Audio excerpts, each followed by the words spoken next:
നിറയെ വയലുകളുള്ള മലപ്പുറം നന്നമ്പ്ര പഞ്ചായത്തിലെ ചെറുമുക്കിലെ ജനങ്ങളുടെ പ്രശ്നം വെള്ളമില്ല എന്നതാണ്. പല പാടങ്ങളും കരിഞ്ഞുണങ്ങി തുടങ്ങി. കുടിവെള്ളമില്ലാത്ത അവസ്ഥയിലേക്കാണ് പോക്ക്. അവരുടെ പ്രശ്നങ്ങൾ നമുക്ക് കേട്ടറിയാം. പൊന്നാനി പാർലമെൻറ്റ് മണ്ഡലത്തിലെ ചെറുമുക്ക് വെസ്റ്റിലാണ് നമ്മളുള്ളത്. ഒരു ചായക്കടയ്ക്കകത്ത് ക്യാരംസൊക്കെ കളിച്ച് രാഷ്ട്രീയം പറഞ്ഞ് കുറേ ആളുകൾ ഇരിപ്പുണ്ട്. UDF ഉണ്ട്, LDF ഉണ്ട്. എന്താ ഈ മേഖലയിലൊരു പ്രശ്നം? വെള്ളമാണെന്ന് തോന്നുന്നല്ലേ? ഇവിടെ കുടിവെള്ള പ്രശ്നമാണ് കാര്യമായിട്ടുള്ളത്. ഇവിടെ ഇതുവരെ ഒരു കുടിവെള്ള പദ്ധതിയോ കാര്യങ്ങളോ ഒന്നും വന്നിട്ടില്ല. ഇവിടെ ഭരണകക്ഷിയും ഇവരെല്ലാം UDFൻ്റെ നേതൃത്വത്തിലാണ് ഇവിടെ പോകുന്നത്. ഇതുവരെ ഒരു കുടിവെള്ള പദ്ധതി ഇവർക്ക് കൊണ്ടുവരാൻ കഴിയില്ല. ഈ UDF ആരെല്ലാം ഉണ്ട് ഇവിടെ? ഞങ്ങൾ വെള്ളം കൊടുക്കുന്നില്ലേ? വെള്ളം കൊടുക്കാൻ ഇവിടെ ആദ്യം തന്നെ ജലനിധി പദ്ധതി നടപ്പിലാക്കിയ ഒരു ഗ്രാമപഞ്ചായത്താണ്. സമഗ്ര കുടിവെള്ള പദ്ധതി കഴിഞ്ഞ സർക്കാരിൻ്റെ കാലത്ത് നന്നമ്പ്ര പഞ്ചായത്തിലേക്ക് അനുവദിച്ചിരുന്നു.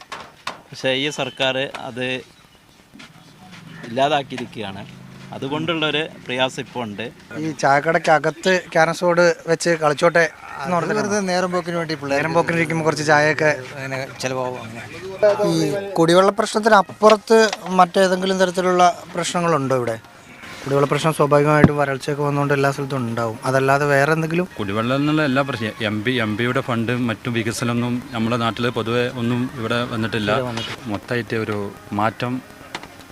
മാറ്റത്തിന് വേണ്ടിയുള്ള ഒരു പോരാട്ടമാണ് വേണ്ടത്. ഇപ്പോൾ യുവാക്കളിൽ പുതിയൊരു മാറ്റം വരുത്തണം എന്നുള്ളൊരു ആവശ്യം അവരുടെ ഭാഗത്ത് നിന്ന് വരുന്നുണ്ട്.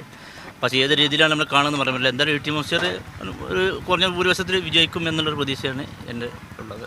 പിന്നെ വരൾച്ചയൊക്കെ എന്ന് വെച്ചാൽ പ്രകൃതിയുടെ കാര്യങ്ങളാണ് ഇപ്പോൾ ലോകത്തെല്ലായിടത്തുള്ള തന്നെ. അപ്പോൾ ഈ പൊന്നാനി മണ്ഡലത്തിൽ മാത്രമാണെന്ന് എനിക്ക് തോന്നുന്നില്ല. പെൻഷന്റെ പ്രശ്നമുണ്ടോ? നമ്മുടെ സർക്കാർ വന്നതിന് ശേഷം പെൻഷന് ഒരു പ്രശ്നമില്ല കേട്ടോ. ഒന്നുമില്ല, ഇല്ല, ഒരു പ്രശ്നമില്ല പെൻഷൻ. ഈ രാഷ്ട്രീയത്തിനനുസരിച്ചുള്ള ഒരു പ്രശ്നങ്ങളാണ് അത്. UDF വലിയ പ്രശ്നങ്ങളൊന്നുമില്ല എന്ന് പറയുന്നു. LDF എല്ലാം വലിയ പ്രശ്നമാണ് എന്ന് പറയുന്നു. നിഷ്പക്ഷരായ ആളുകൾ ഇതിനിടയ്ക്ക് പ്രശ്നങ്ങളുണ്ട് എങ്കിൽ അത് മറ്റൊരു തരത്തിലുള്ള പ്രശ്നങ്ങളാണ് എന്നൊക്കെ പറയുന്നു. എന്തായാലും തെരഞ്ഞെടുപ്പിൻ്റെ ഒരു ചൂട് ഇവിടേക്ക് എത്തിത്തുടങ്ങുന്നതേ ഉള്ളൂ. ഇപ്പോൾ വെള്ളത്തിൻ്റെ പ്രശ്നമാണ് ഈ ഭാഗത്തുള്ള ആളുകൾ കൂടുതലായി പറയുന്നത്.